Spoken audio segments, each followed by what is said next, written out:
or 4-belt era, and you became the second undisputed champion in 3 weight classes when there was only one champion back in 1938 with Henry Armstrong. That's a lot of stuff. You hear that? You hear that? Which do you think means the most? And all of it. Sadly, I'm glad that he think he's confident. I like it. I like the confidence, but he's talking too much. You know, he gonna get exactly what he. Terence Crawford's team was just meeting Jaron Boots for the first time, but the encounter quickly turned heated.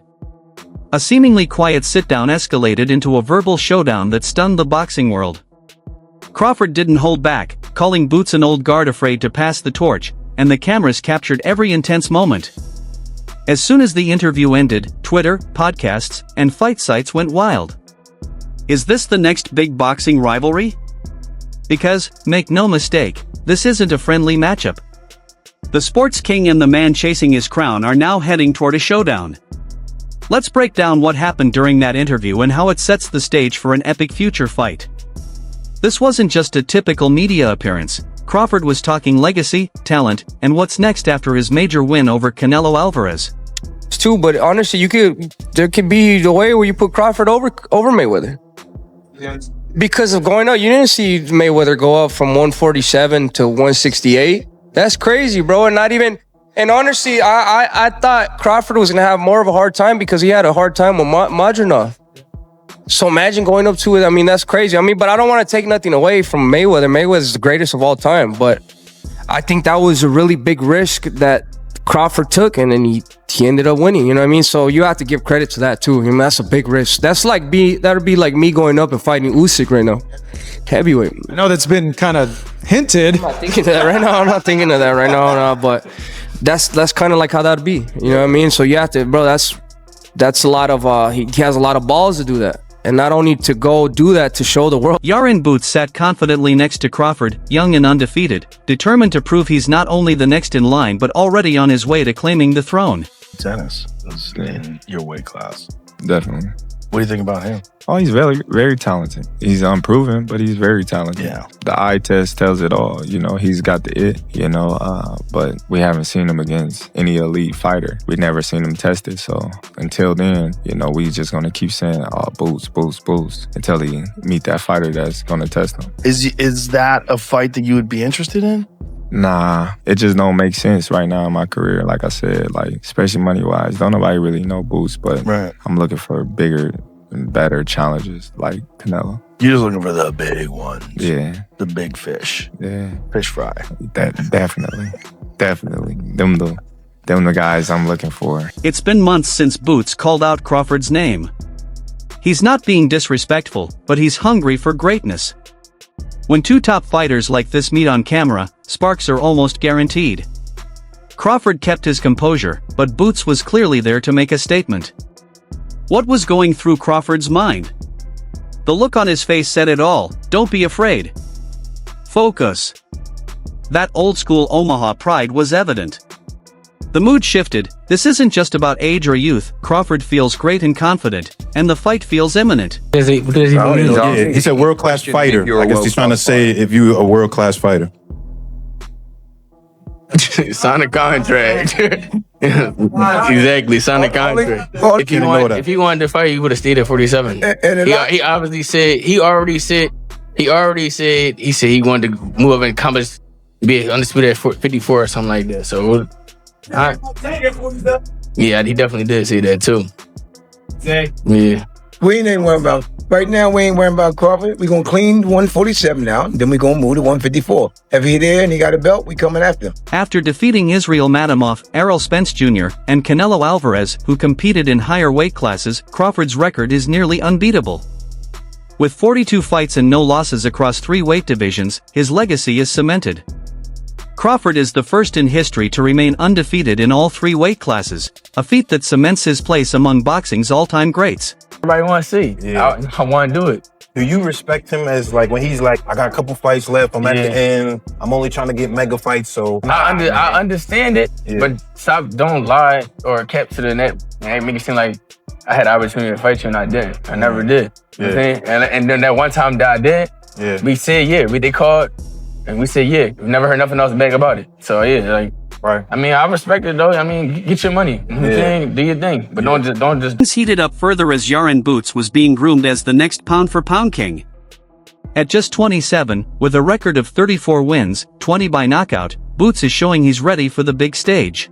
Crawford against Jaron Ennis, for me, is the best fight in American boxing. But it needs to be a payday for Crawford that would get him interested, because Crawford knows how good Boots is. And I'm not saying that Crawford thinks he's going to lose to Boots, but he knows that is a real fight. But for me, Boots is the new Crawford.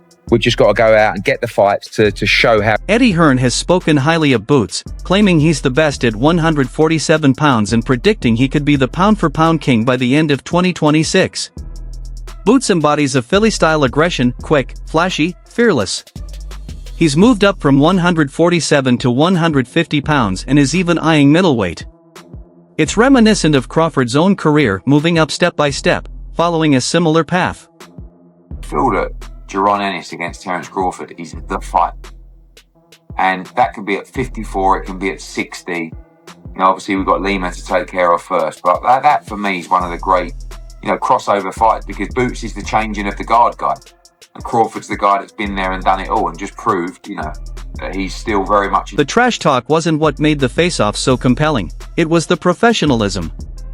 Boots didn't disrespect Crawford by calling him old. Instead, he praised his greatness while emphasizing that greatness must be earned.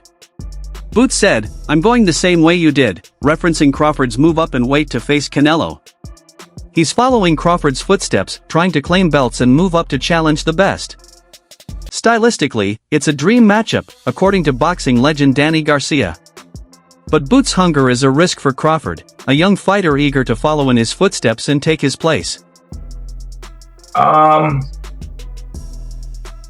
That's a good fight. That's definitely up there. It's definitely up there. Probably at middleweight or something.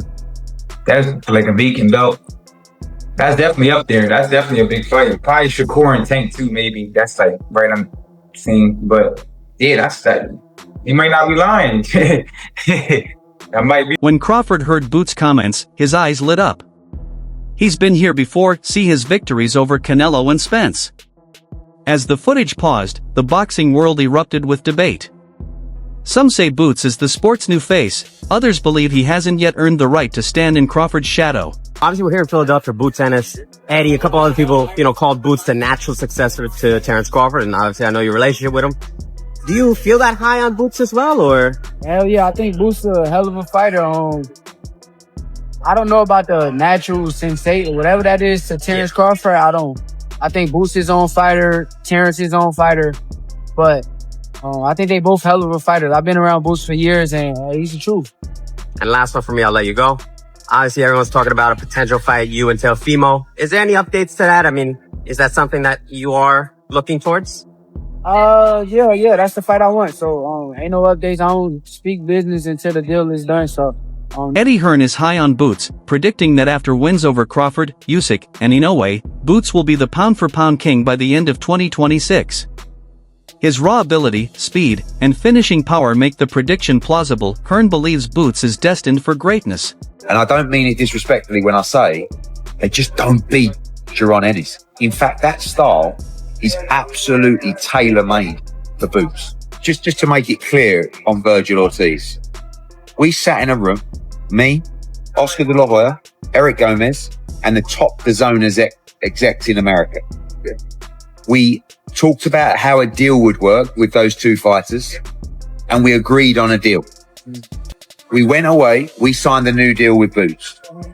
Part of that deal within the contract was the deal that we agreed with Golden Boy and DAZN to fight Virgil Ortiz. Boots signed it. Now, we didn't hear anything back. We told them we're going to fight in October. They said they're going to fight in November, and we haven't heard anything back.